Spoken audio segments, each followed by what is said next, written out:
This is the Breton stitch.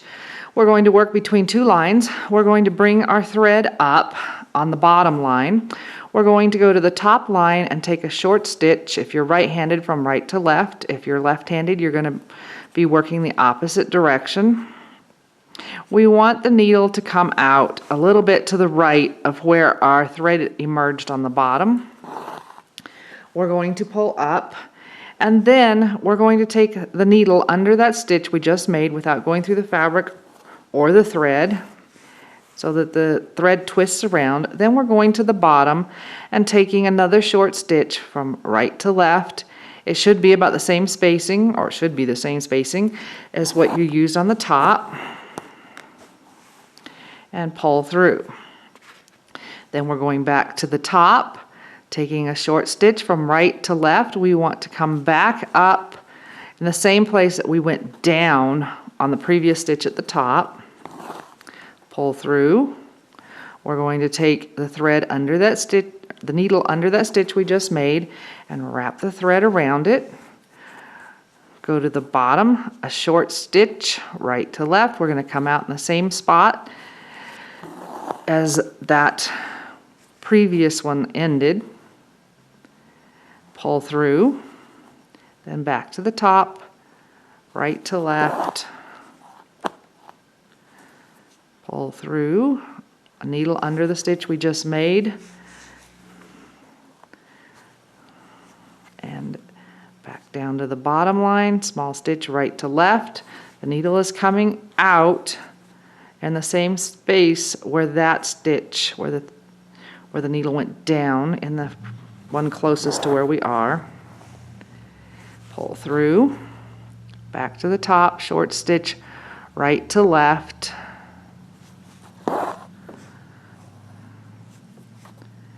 needle under that stitch we just made, pull the thread through, so we're just wrapping the thread around that stitch, and a short stitch right to left on the bottom,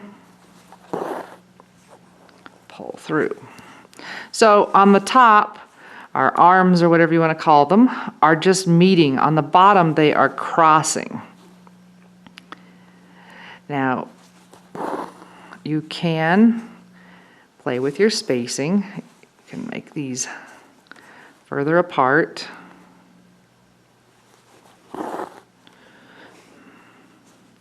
So if you wanted to, they wouldn't even have to meet on the top. So short stitch, wrap around. But we are still crossing on the bottom, but you don't have to meet either. They're always going to be crossing on the bottom. So short stitch, wrap around, short stitch.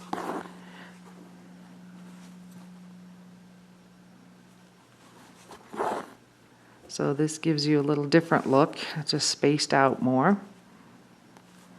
I'm just not coming up in the same hole where I went down with this one. Now, if you want a taller stitch, you can do that too. You could alternate. But if you start getting a taller stitch, rather than just taking your needle under once, go under twice to help fill that in. And then down to the bottom and our short stitch. So let's do that again. This one is taller. So I'm putting my needle under that center stitch twice before I come back down and take my short stitch right to left at the bottom. So you can play with your spacing. They don't all have to be the same height. I mean, they could be gradual. You could do circles with these. So play with it. It's just kind of fun once you get the rhythm.